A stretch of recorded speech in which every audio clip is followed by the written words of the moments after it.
When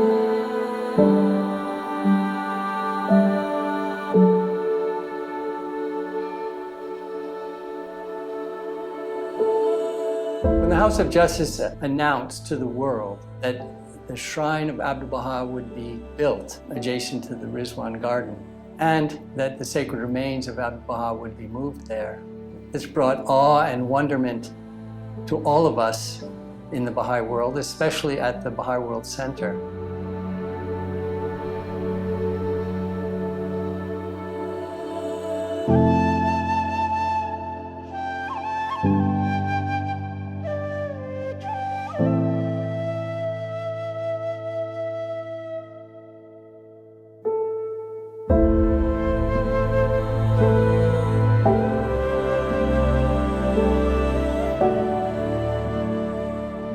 I believe each one of us can remember where we were when we heard the shrine of Abdu'l-Bahá is going to be constructed.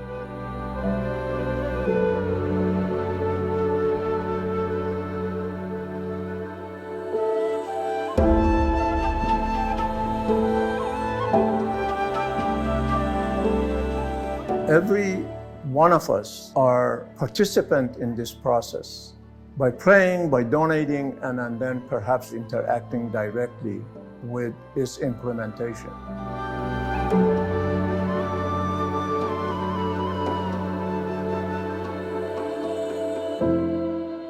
Our team consists of landscape architects, civil engineer, and architects who are already relocated to Haifa, working on the project, as well as the other devoted friends from around the world who are offering their technical expertise to assist us with the project.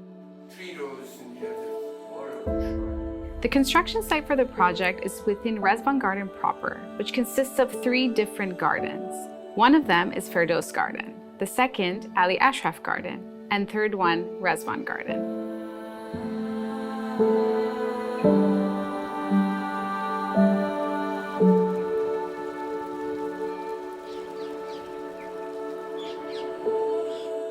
The project is located within 2 of these gardens, Ali Ashraf Garden and Firdaus Garden. In the northwest corner of Firdaus Garden, there is a small structure which Abdu'l-Bahá used to stay in whenever he would come to visit. In one of his talks to the friends, Abdu'l-Bahá had mentioned that if anything happens to him, he should be buried under the sand between Akka and Haifa, where it's the pathway of pilgrims.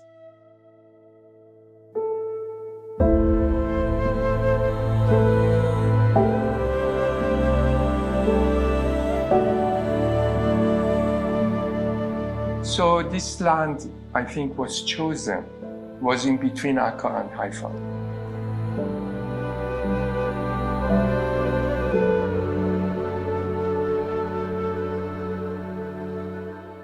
This project, uniqueness and challenges come from several fronts. The site, geotechnical condition, geographical location, and also historical location of the site. It provides certain background to certain constraints and variable that we need to interact with when we're doing the shrine implementation. The geotechnical condition of the site does not allow for a proper bedrock.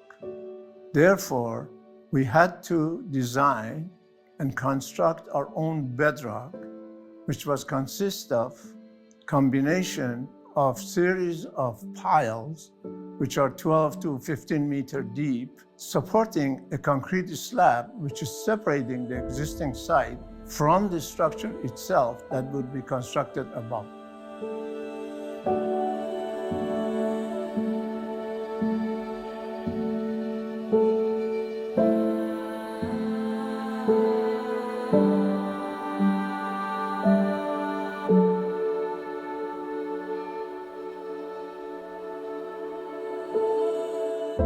I started to study some papers that the House of Justice had given.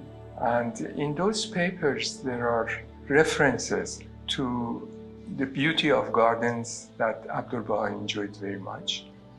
He relates a story about his childhood when in Tehran his grandfather made a garden that they used to sleep there. And in the morning, he says when you got up, all the birds were singing and the poplar trees that his grandfather had planted, the leaves of those trees, they moved and it was like people clapping. He recalls the beauty of that garden and the fragrance of the flowers, very fond memory that he has mentioned. And I thought this garden idea is very important for his resting place.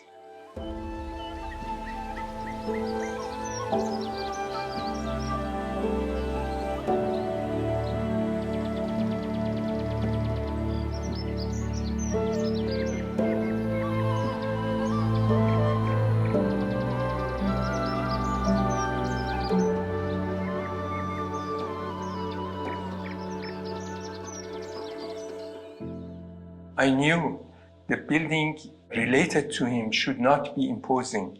This was the main concept at the beginning. Because he is the symbol of humility.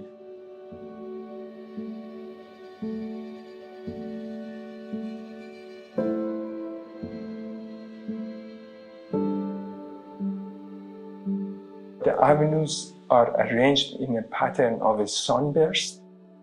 His resting place is under this here, in this room. But before coming to this room, to go through stages of meditation.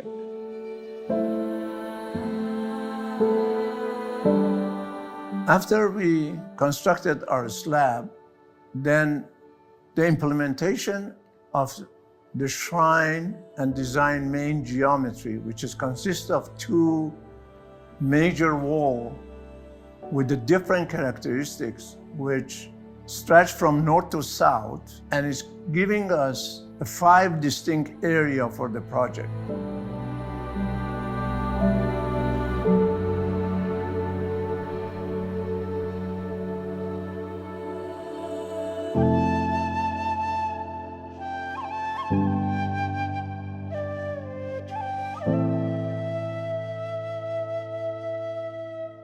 Why do we go for pilgrimage? We want to meditate and ponder in his character, and him being the greatest example.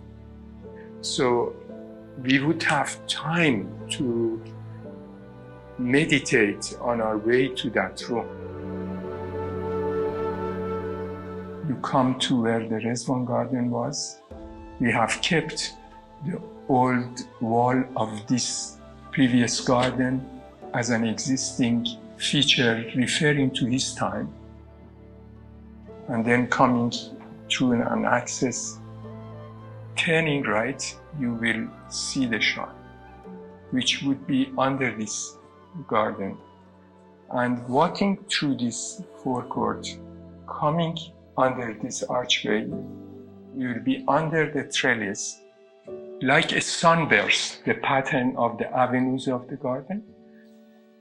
A pattern which is very common in Persian architecture and creates the beautiful forms of the domes and covers the preparation area around the room of the shrine.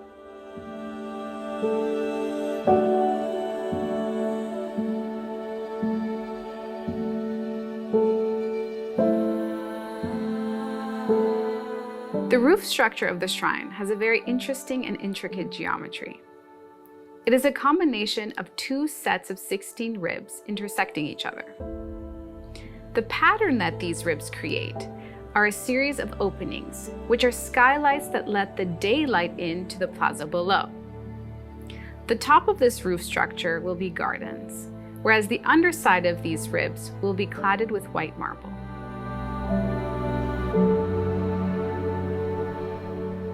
The landscape design within our Bahá'í property has a very unique character which is well known to many. The existing palette, which was developed by our beloved guardians, consists of plants, trees, shrubs, flowers, materials and colors.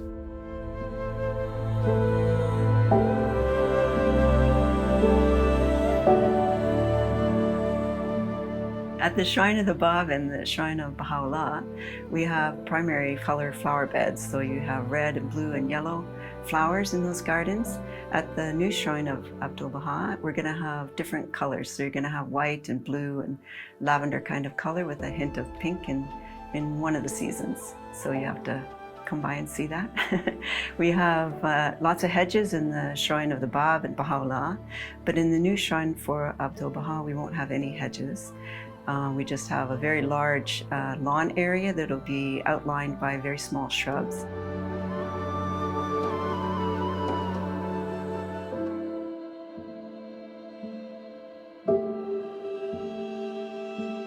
You're on the circumambulation path. This is one of the paths that leads to the south entrance of the shrine. It'll be one of these.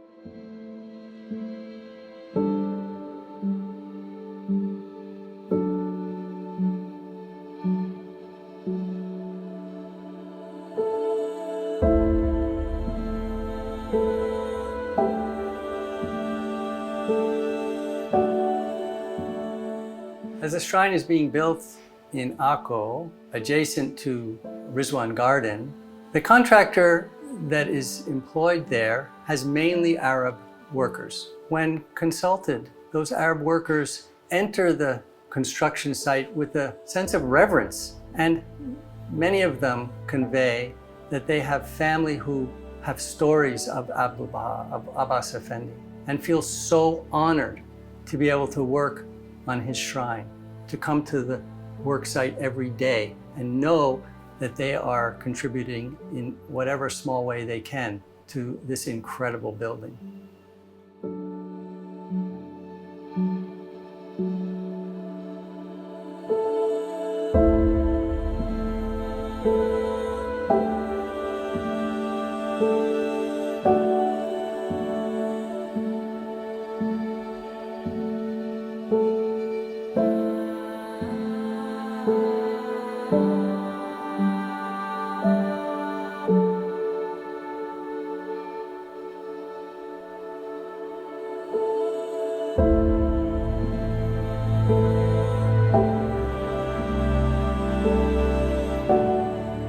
Abdu'l-Bahā's reputation in the Haifa-Akko area remains alive and well.